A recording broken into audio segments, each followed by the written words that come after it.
Okay, hello and welcome to the Falmouth Art Center's book club meeting for February 2022. A couple of housekeeping things. If you can keep yourself on mute, and I can see a lot of you have already done that, we'd appreciate it because we are going to show a video and a slideshow, so that will be helpful. Any questions that come up, please feel free to put them in the chat.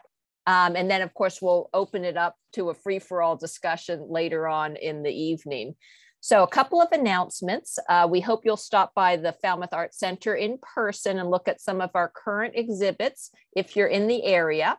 And I'm letting people in as I'm talking here, so excuse me for doing that.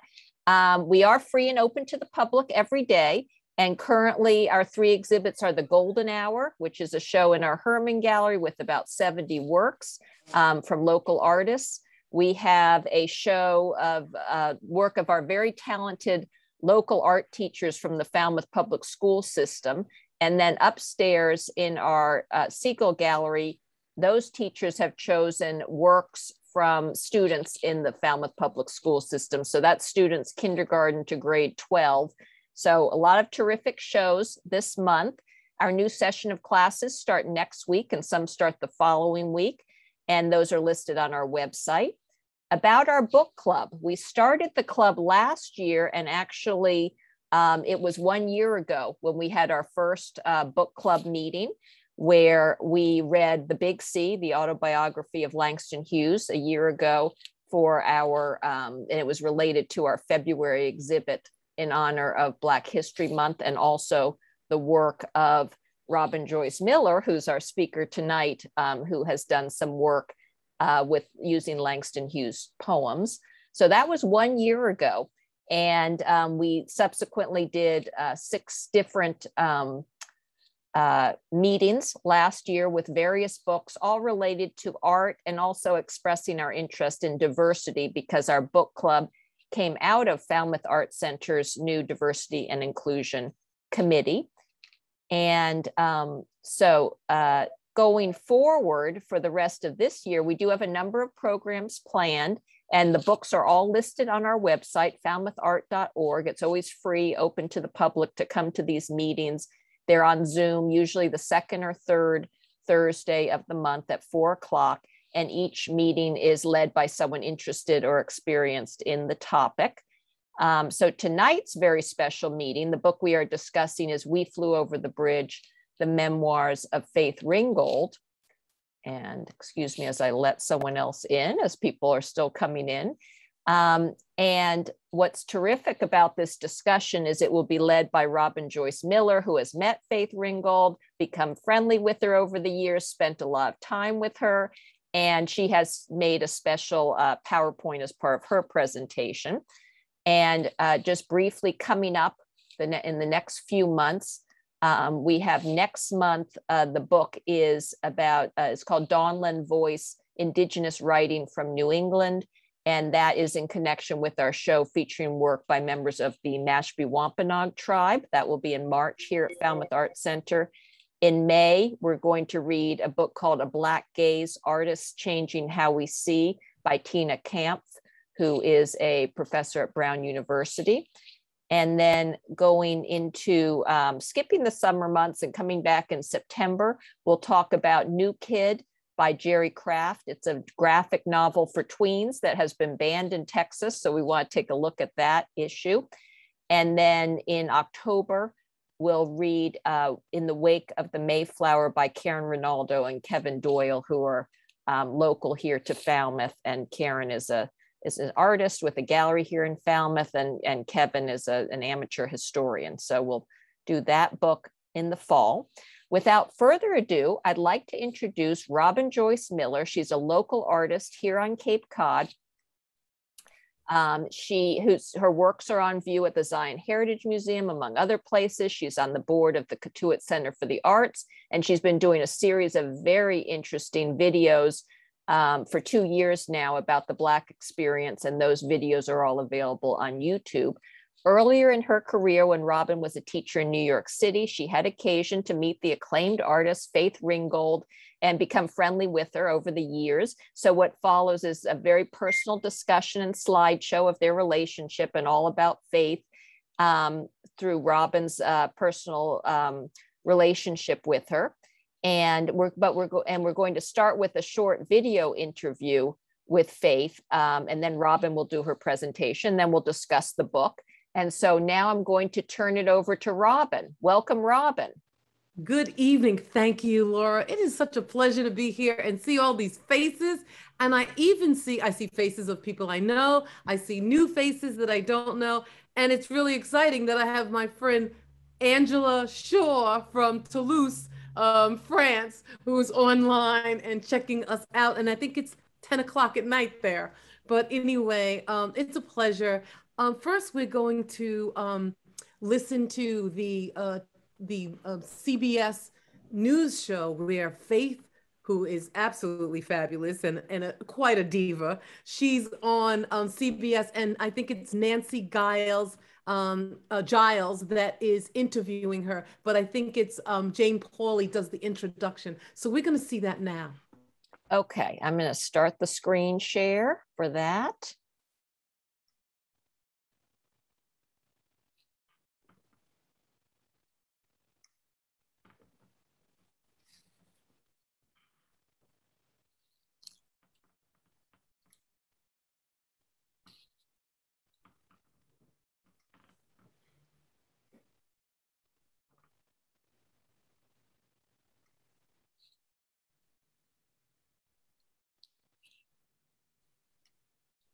Now on display, the works of famed artist Faith Ringgold.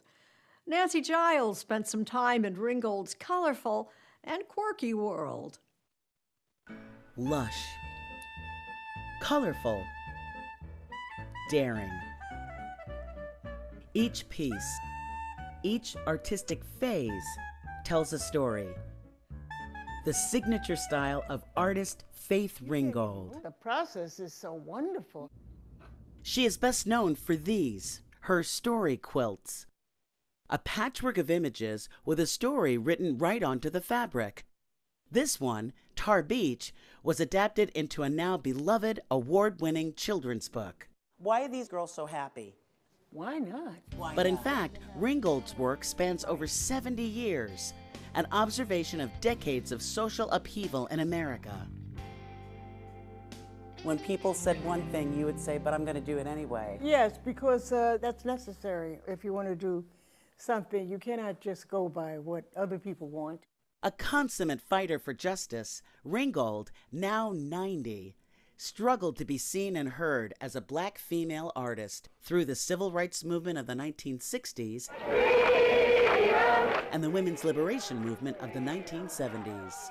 I constantly looked for the galleries that accepted black artists. If I asked and they said no, it didn't bother me because I expected to hear no.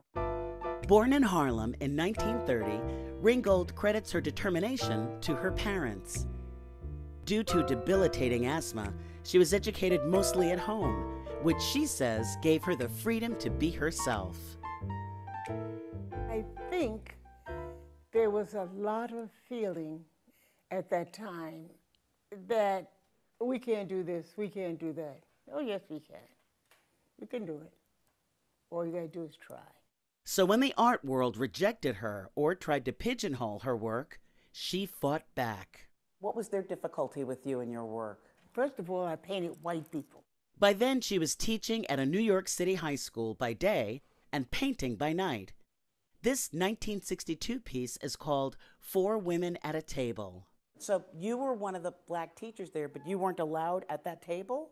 I noticed that I wasn't invited. Did I want to sit with them? Of course. I wanted to be included, but you're supposed to stay with the black people and don't paint white people because white people were considered superior. And if you painted them in such a way that they were characterized in one way or the other, then you would criticize because you were causing trouble. I painted them the way I saw them. Sorry. And So this is Who's Afraid of Aunt Jemima. We get different colors of hair and different colors of people. This is a family that's interracial. If she wanted to do something, she was not going to let anything stand in her way. Whether that was experimenting with different kinds of media or techniques, she was going to do it, no matter what. So this room has the American collection, right? Emily Rails is director and chief curator of the Glenstone Museum in Potomac, Maryland, where a large body of Ringgold's work is currently on display. Each decade brought a new innovation. One of the things that I feel really defines her practice is this fearlessness to take on anything. In 1968, when New York's Whitney Museum put on a retrospective of American art from the 1930s onward that didn't include a single black artist, Ringgold protested, along with dozens of fellow black artists. In 1970, Ringgold helped organize a show in downtown Manhattan. There were flag desecration laws in place, and there were certain people who were being arrested for doing that kind of work, and she thought that was wrong, and she was going to do something about it, you know? And so she organized a show where a bunch of artists all used the flag as their imagery, and she got arrested. That same year, Ringgold became involved with the women's movement, fighting for women's art to be seen. I always thought the Black Power movement was more about black men, and the feminist movement was more about white women and not women of color. Did you have the same impression? Yes, I had to fit the women in. And they were there. Absolutely, so let them in. And finally, doors have started to open. Did you ever dance on the George Washington Bridge yourself? Not yet. Okay. Thanks in part to her own perseverance. I have kind of forgotten the sharp feeling I used to get of being rejected. And maybe it has to do with being left out so many times. Go ahead, leave me out if you want. I'll come in another door. Have you felt more free as you've gotten older? As you get older, you become more free. If you will take advantage of the freedom that you have attained. Anyone can fly. All you got to do is try.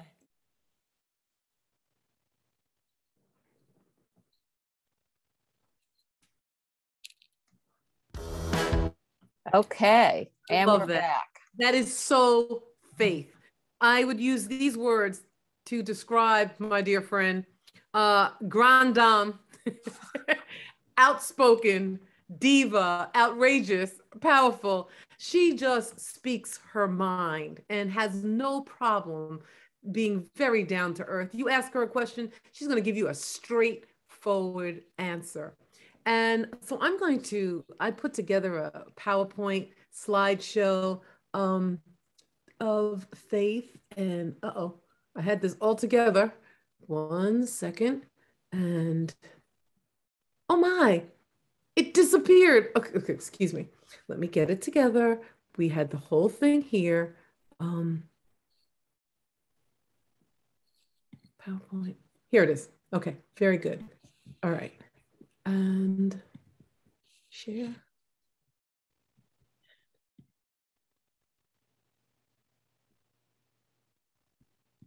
Play. Okay. This is Faith Ringgold.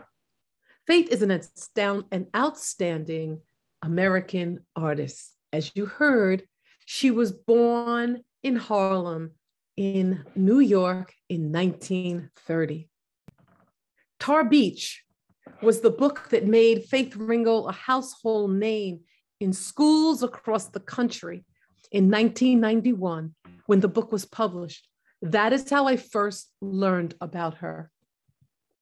Everyone loved Cassie Lightfoot, who used her imagination to fly over the George Washington Bridge while her parents and neighbors ate watermelon and played cards on the rooftop. Children learned that people in the city picnicked on rooftops that were called Tar Beach. I took my students to the Manhattan Children's Museum to see Faith's Tar Beach exhibit in 1993. That was my first time ever being at the Manhattan Children's Museum. I've only been to the museum twice. Here's my second visit. Here I am with Faith 16 years later.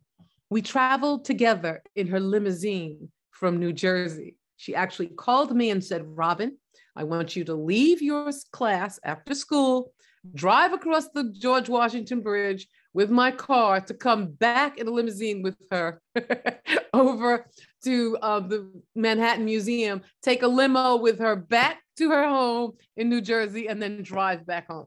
And I said, okay, Faith. Anyway, it is important to note that Faith was an artist long before Tar Beach. She even fought for women and Blacks to show their work in the New York City museums. Faith has always been an activist. This is Faith and her daughter, Michelle Wallace, protesting outside the Whitney Museum in 1971. Faith taught in the New York City schools for 18 years before she decided to go out and make it as a professional artist. She taught elementary school, middle school, and high school. Here she is in this work. You'll see her with my students. And that was on a Saturday program. She worked with my students on a project called the Peace Quilt Project in Manhattan. So I selected a group of students to come and work with Faith, and she was wonderful with them. Faith started her American People series in 1967 while on Cape Cod in Provincetown. But in 2010, Faith was 80 years old, and there was a celebration of this art at the Neuberger Museum.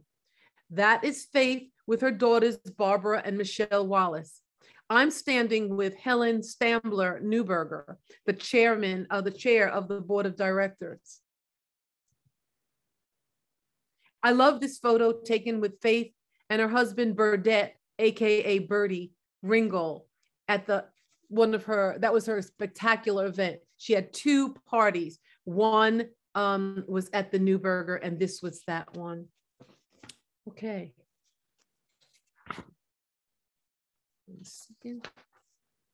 I met Faith Ringgold in 2005 at one of her art exhibits at the ACA Gallery in Chelsea, New York. A jazz group was grooving out some real cool sounds, and there's some of Faith's jazz quilts in the background. I sent her my jazz history quilt book that was inspired by her statement about Black men contributing jazz to America and Black women contributing their beautiful quilts, their quilt making skills. To honor men and women, I had my students create jazz quilts. When Faith invited me to her Anyone Can Fly garden party in 2006, I was delighted. As we walked through the gates, we were amazed to see the tile work with Cassie flying on the wall. Neighbors were not thrilled at all with Cassie or the industrial office building look to the redesigned house in their quaint, posh residential Englewood, New Jersey community. You can ask me more about that and I will tell you. Before going upstairs to her studio, because when she had these garden parties, the first part was an interview with the person she was honoring, and that was in her studio. But when we came in downstairs, and the first time I came, I saw dolls around the house. This one is a life-size doll of herself that was propped on a chair. And there was also one of Cassie, but somehow I lost that photo. Besides being the place that Faith creates her masterpieces, this is where she conducts, and this is now we're in her studio. Her garden party event begins here. And this day was the very first time that we came. Our garden party is always on a Sunday. I came straight from church and it was Women's Day, so we wore white. What was funny was, or I didn't think it was so funny, Faith was fine with it. But the first time I came to her house, I got the invitation mixed up and my husband and I got there an hour early. That was horrifying. Faith was like, "Come on in, girl. Just go upstairs, sit in the studio. No problem. Okay, you're really early, but no problem. Go upstairs." So Jim, that's my husband. He's hanging out, reading books, and we talked to her assistants, who were so wonderful that we got to know them. And that's now the first time I'm going to Faith's house and really meeting her. So you see the picture of me there with her. And okay, this one, Faith honors a well-deserved, for each of her parties, a well-deserved African-American artist. And this day, she was honoring Amina Brenda Lynn Robinson. And look at Amina closely, look at her ears and whatever. So now, when we first got to the party, my mother came with me. And when we got there, that's her husband, Bertie. And he said to us, "Okay, listen, let me tell you something. The lady upstairs, wait till you see her. She's got rings in her nose, rings in her ears, rings everywhere. I had to pick her up at the airport and then take her out to eat." And he was kind of like horrified. My mother, very dignified, laughed, and we went upstairs. So we were prepared to see what Brenda looked like. And there's Brenda right here next to Faith with the lace top on. And that's my mother sitting there with the pink suit on, always the consummate lady. And there's two pictures of her with her cane and her scarf. And so at the garden party, you have all these people listening to Faith as she interviews someone, and it's being taped. Now, here we are. After the talk, everyone goes to her beautiful garden, and a tent is always set up in case it rains. Look at that garden. Faith's garden was designed by a landscaping architect. We were in total awe. What I don't have in the picture, because I couldn't find that one, she has a gazebo back there as well. But the hostas are beautiful, and you just kind of meander in and out of around trees and circles. It's a beautiful garden. In 2012, the year I retired, I took one of my students and her mother to the garden party. That's Alexa. And Alexa loved hearing about the garden party stories in school. And she was beside herself when I surprised her. I told her mother that just bring it to my house. And the surprise is to think that she's coming to my house. And so when she got to my house, I said, "Oh no, this is June." And this is, and I had her try to guess. She couldn't guess. And I said, "We're going to Faith Ringgold's garden party." And she had heard about it. I'd had her since second grade. So every year she heard about the garden party in my classes. So she was ecstatic. And when she hugged Faith and she wouldn't let go, I said, "Okay, Alexa, let Faith go." And Faith says, "No, I'm holding her." So Alexa was in her world. Now, here we are in 2009, Faith awarded me with a printmaking scholarship. Faith's assistant, Grace Matthews, drove me to the EPI, the Experimental Printmaking Institute at Lafayette College in Pennsylvania. There I worked with Faith's printmaker, Curly Holton, who I knew from her garden parties. He's quite outstanding. He now runs the David Driscoll Center for the Arts. So he's a pretty powerful, interesting art printer and wonderful person. Here you see, I learned to create color separations. That's Jace and Grace are developing my print on a computer. So Faith really believed that all artists should understand printmaking. So she sent me off for a weekend to do this. Now, that weekend, on the way home, I stopped by Faith's New York City apartment to pick up some things before heading out with her assistant, Grace. So this is Faith not only has her place in New Jersey, but she still maintained her Harlem apartment. And if you look over here, there's where you see the checkered floor, there's a Bearden painting in the back and some of her art. Now, that was taken from Faith's window. Right now, we're looking at Tar Beach. That is what she looked at to do her painting of Tar Beach. So it was really exciting to go to her house and look out the window. And then now we're looking at the views. And we can see from her house, you can see the George Washington Bridge. You can see it in her children's book. We flew over the bridge, the George Washington Bridge. That's how she got to New Jersey, as well as the actual photograph that I took from her apartment, looking at the George Washington Bridge. Okay. I went to several Faith Ringgold events throughout the years. This is an event at Rutgers University where they were honoring her in 2009. Using Faith's favorite word, it was absolutely fabulous. And Faith has quite an entourage of people who gather around her. There's Curly Holton again, and there's her daughter, Michelle. There's in the corner, in the left-hand corner, is one of the teachers, Trish Maunder, Linda Freeman, who does her tapes, some other women at the bottom, and then there's Jim and I. Here I am with Michelle Wallace and her granddaughter, who they call Baby Faith. Oh, by the way, her granddaughter is I think she has a PhD in biology or science, one of the sciences. So back to this is that party in 2010. One of the parties was at City University, where her daughter is a professor. So this is a free party. The other party that was at the Newburger was $375 a plate. But this birthday party was a free one, and many people came. One of the people, and there she is sitting there like the queen of the queen of her party, of course.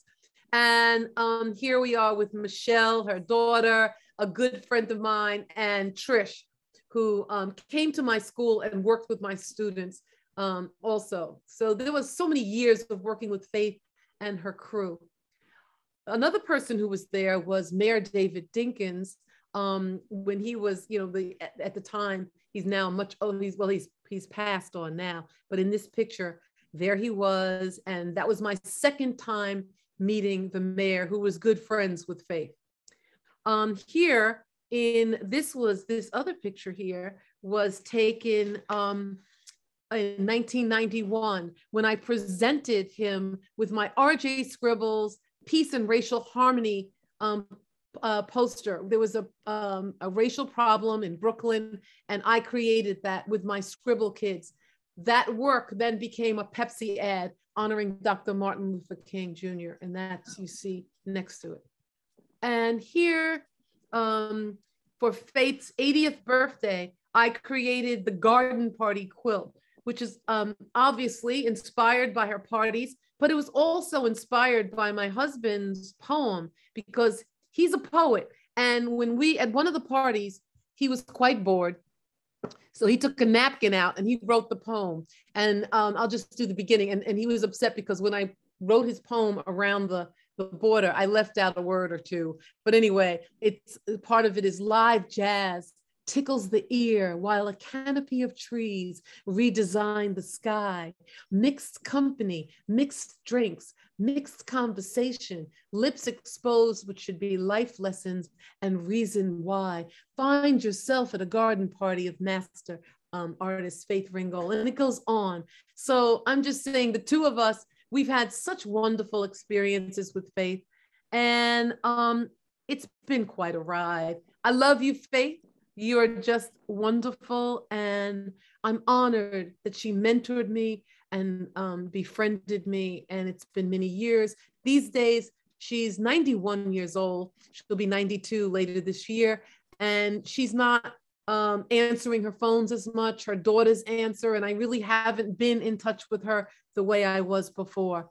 But that is the show. I'll stop, and we're back. I hope you enjoyed that. And we're back. Thank you, Robin. That was amazing.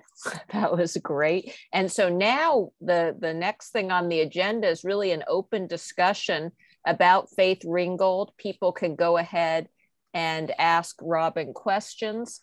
We're about 20 people or so, 19 people here. So I think it's okay for people just to go ahead and ask a question, and I'll try to monitor it. And if people start talking at once, we can try to control that. But please go ahead and ask questions. And we can also talk about the book for those of you who have gotten the book. It is fascinating. So we can go that direction as well. But questions for Robin. Let's start with that. Yes. Claudia. Hi, Robin, I just wanted to say that was fabulous. That's Loved Faith's it. word. In Faith's words. Yes, Well yes. done. Well done. Thank you. Thank you. Thank you. Thank you for sharing your experiences with me. Oh, it's a privilege to have had that experience. There's no question about it. And any questions about Faith? One of the things I was going to tell you, when Faith did her, that outside of her house, people were very upset. What she wanted to do was build she has a large property. She wanted to build the studio for herself, and they would not allow her to put a studio on her property.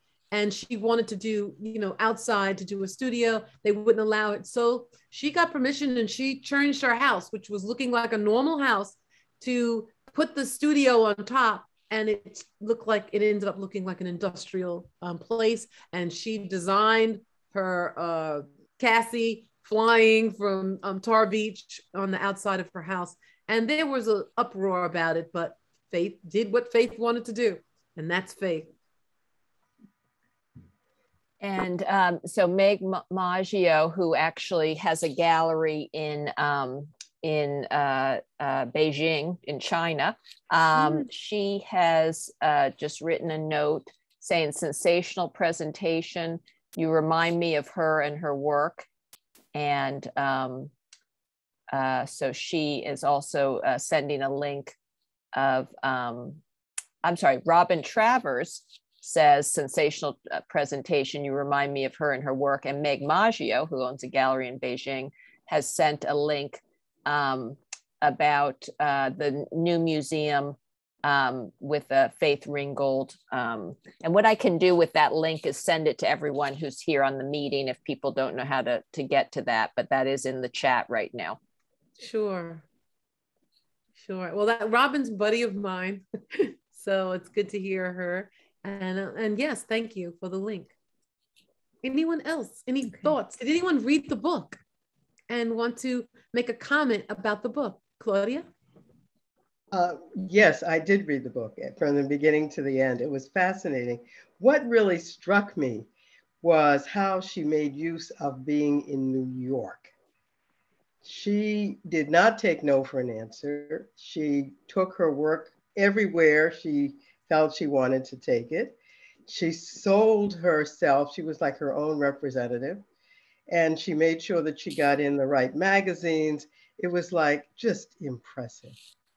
Absolutely. Another thing you reminded me as you talked, Faith has always said to me, one of the reasons she started doing the quilts was because she didn't have to frame the work, and it was easy for her to carry quilts around, and it cost less than shipping. So she really, because she was not necessarily, her mother was a seamstress and a sewer and whatever. So Faith originally decided, well, if I do quilts, it's going to be lighter. I can fold them up and put them in boxes and ship them for much less money and easier than framed art.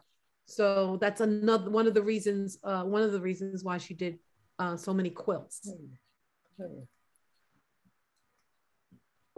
Okay. And I am looking at this link from Meg, and thank you, Meg. And I will send it out to everyone. And it's looks like a major exhibit with Faith's work at the new Exhibitions Museum.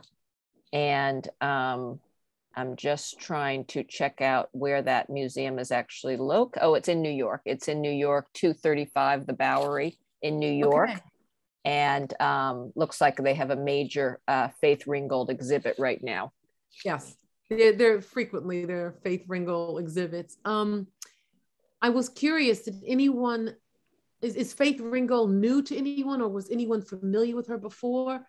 I was familiar with her because in the 1990s, she was honored with the Women's Caucus for Art, where I was very involved with them.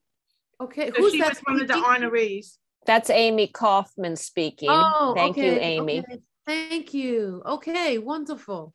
So I've known her name for a long time. Oh, good, good, good. And her art, it's amazing. So I was so happy with the talk. You really, I really like your presentation. Thank you. Thank you. Thank you. Thank you. Anyone else want to share a thought, an idea? Yes. I see you over there. That is Louise. Louise, yes. Hi, Louise. So I'm a student of Claudia's. I was introduced to her at the Museum of Fine Arts in Boston, and there was a exhibit of quilts, which I'm really into. So I loved what I saw, and I like the political nature of them as well. Yes. And yes. Yeah. Yes. And it was a great presentation. Thank you. Oh, thank you. And here's also, I'm sorry. Go ahead, Rob. I was just going to say there's a question. The next show that I'm doing, the Black Lives Matter, is going to be Black Art Matters. Masters Tell Our Story. Faith Ringgold will be in that. And there'll be some other information. But the reason I'm doing a good deal of this is because as a teacher, an art teacher, I did not learn anything about African-American artists. And when I'm here on the Cape and we're working at Katuitt Center for the Arts or whatever, we hear about so many American artists and white American artists and European artists, but we don't really hear about too many artists of color. And so when I was teaching in school, it was very important that I learn about the artists and start and present them in my classroom. And I also used them to teach African-American history, like Jacob Lawrence and the Great Migration. And so many of the artists, African-American artists, focused on our history. And so in my show that I'm showing, I'm telling some of our African-American history through master African-American artists. And that's a good opportunity for people to become familiar with African-American master artists. Okay, and I'm going to catch us up on the chat here. So just Meg Maggio just correcting me that her galleries are in Beijing and Hong Kong. And then we have Angela Shaw, greetings from Toulouse, France. Robin, thanks for this brilliant presentation. Brava. And then let's see, and Lynn Stack is asking the question, has Faith had any formal instruction or is she all self-taught? Okay, good question. First of all, I love that question because when Faith was I'm not sure if I think it was college. And she was painting mountains in her classroom. And her teachers looked at her art and said, "What's that?" And she said, "They're mountains." And he said, "Well, I can't tell by looking at these that these are mountains." And he said that she could not be an artist. And that was it for her. Oh, no. I will not have this man tell me that I'm not going to be an artist. She said, "I didn't know anything about mountains. I lived in an urban environment and I didn't know this and whatever." So Faith did go to school for art. And she had people who did not believe in her. So that's why she says that's why her theme is anyone can fly. And she's adamant about saying things that a lot of people would not agree with. She says, you can be an artist. All you have to do is work on it. I said, "Isn't it a talent?" She says, well, I would tell her, for example, in our conversations, so many of my children are talented. She would go, "That means nothing." So I said, "What do you mean it means nothing? If they don't do the work, then they're not going to be an artist. Unless you have to do the work. You can take a tiny bit of talent and turn it into something great. You can have an incredible amount of talent and do nothing with it. So it means nothing." So she's a stickler for, you can take anything. And if you really want to, you just have to try. And that's why she said what she said. And she's great promotion for children. She would really encourage them. and say, you can do it, you can do it. Look at me, I did it. And people didn't believe in me. So, and there she is. Okay, and and Meg Maggio is asking the question, where is your exhibition? Is that Robin's work, which is at the Zion Museum right now? I'm not sure if that's and also today I set up, I took my art to the Cape Cod Community College so that's going to start next week or so. There's a new exhibit there, and I believe Claudia's work is there and others. So that's well worth seeing over at the Tilden Arts Center at Four Seas. But I think that's taken down now, right, Claudia? Because it wasn't there. Yes, to clarify, it just came down. I picked up my work yesterday. But there is going to be on Monday at 4 o'clock.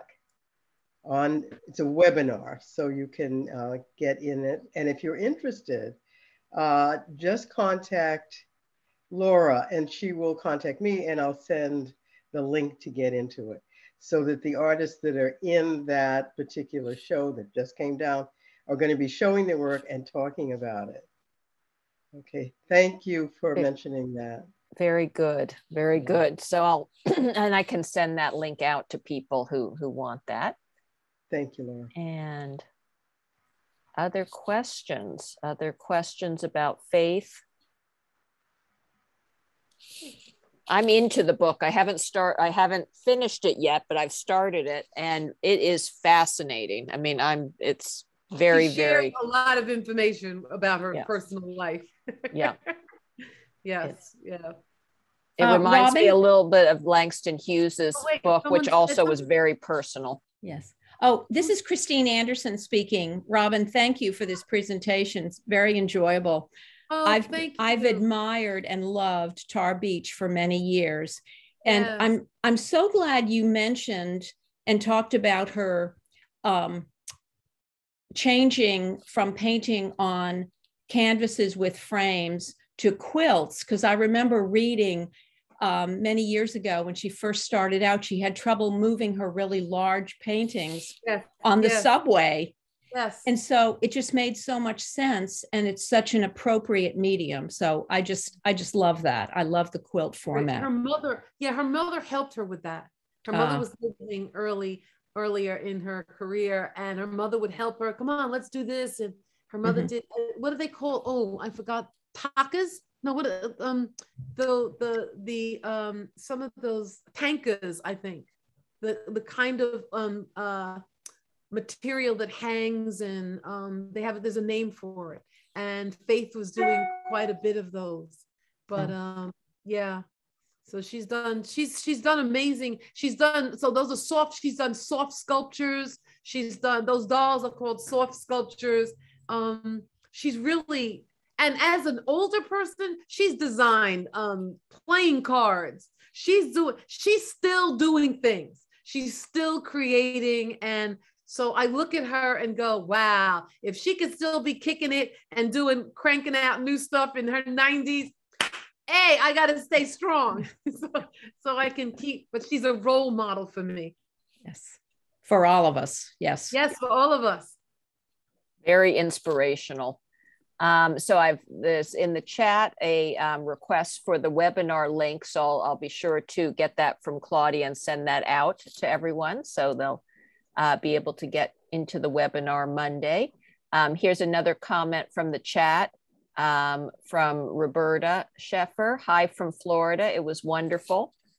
So the attendees, we go from, New England to Florida to Toulouse, France. So this is definitely an international group. Plus we have Meg, who's probably not joining us from Beijing, but could be, and sort of represents that area. So here is another comment from Meg.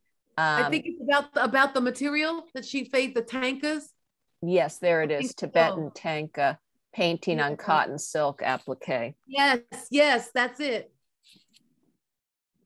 It's spelled different ways, a few different ways. Yes. Very good. Other questions about faith, questions for Comments, Robin. Comments, you know, whatever. Okay. All righty. Well, this has been great. Thank you so much, Robin. That was wonderful. What an insightful trip through to see the firsthand what this artist is like, her home, her activities, her parties. So you don't get that anywhere else. This is a one-of-a-kind chance to get an inside look at one of our country's most acclaimed artists. Oops, here is another comment. Oh, thanks for sharing your personal stories. Much appreciated from Meg. Thank you, Meg. And so I will send a series of links, the link to the show in New York on the Bowery, and the webinar link to everyone who's here. And then, of course, we've recorded this. So if you have friends or people who want to see this, who weren't able to make it, and I've got a list of several people who've already asked for the recording. I'll send those around, and then we'll go ahead and put that on our YouTube channel, and that will be accessible on our website too. So great. Well, we're going to keep you all in the loop on our upcoming book club talks and discussions. So expect to hear from me on those. We'll have the Wampanoag discussion next month. And thank you again to Robin. Much applause for Robin. Thank you so much. That was wonderful. Thank you all for coming. And we hope to see you soon on Zoom or in person. So take care, everyone. Bye-bye. Bye. Thank you. Bye-bye. Thanks, Secret. Bye-bye. Bye.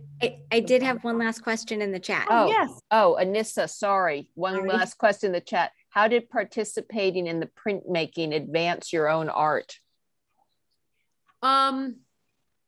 I did learn about printmaking. In fact, if you would like, you can go to my website, Robin Joyce Miller, and go to media, and you'll see me doing it.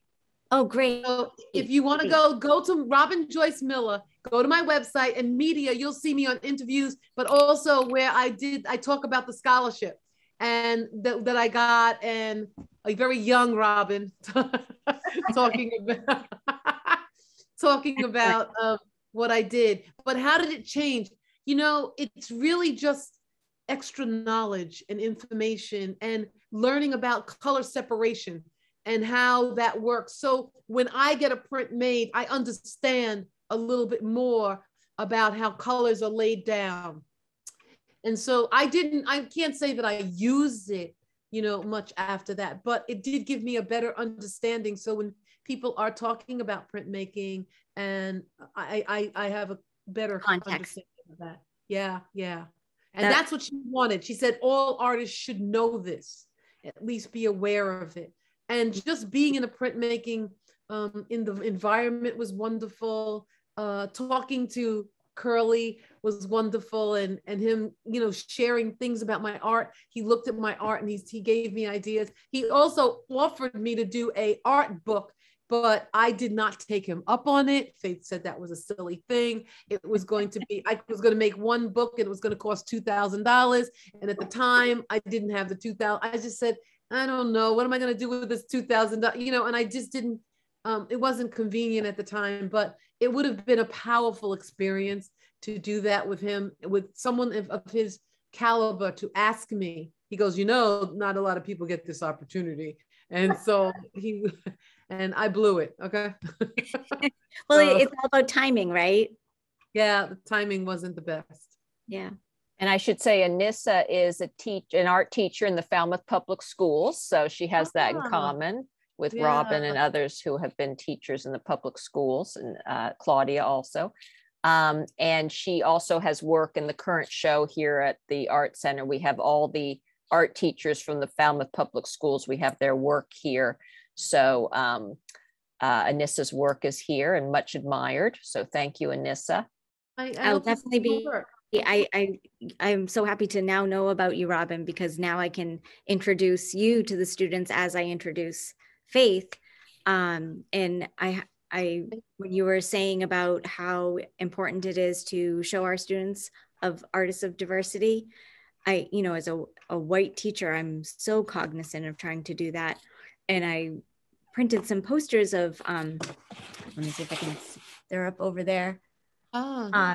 And the first day I had them up, I had a student of color come in, walk in.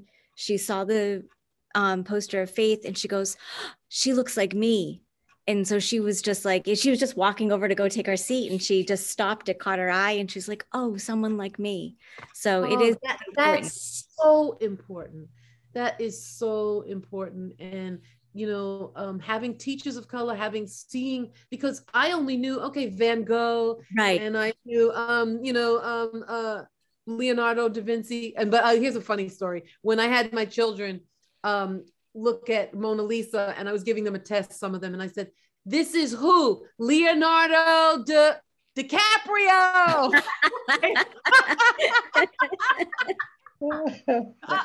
Okay, I had to realize where I am and what time.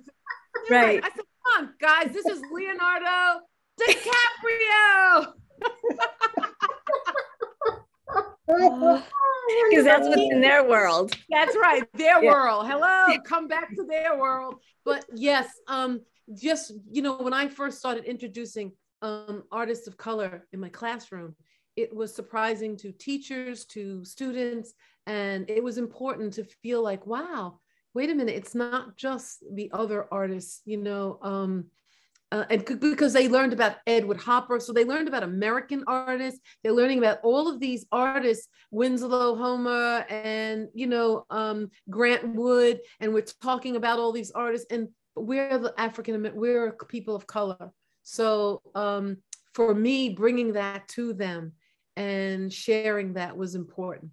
Mm-hmm. And my school was not, my school had more whites in my school than blacks. I was in a school that was well integrated. The world was there. So I had Asian students. I had students from every part of the world, which because in the Bronx, it was in the Bronx, but I was near Einstein Hospital. And so there were a lot of research people there. So I had Indian, African, one little girl from Mali. You know, I had a child from Switzerland. It was amazing, the children that I had. So I really got to speak Russian children, you know, Sasha Skorobova-Katova. You know, even the names that I had to say, Albanian names, you know, all kinds of names that we had to, during graduation, I had to learn how to pronounce. So I had a wonderful experience at my school.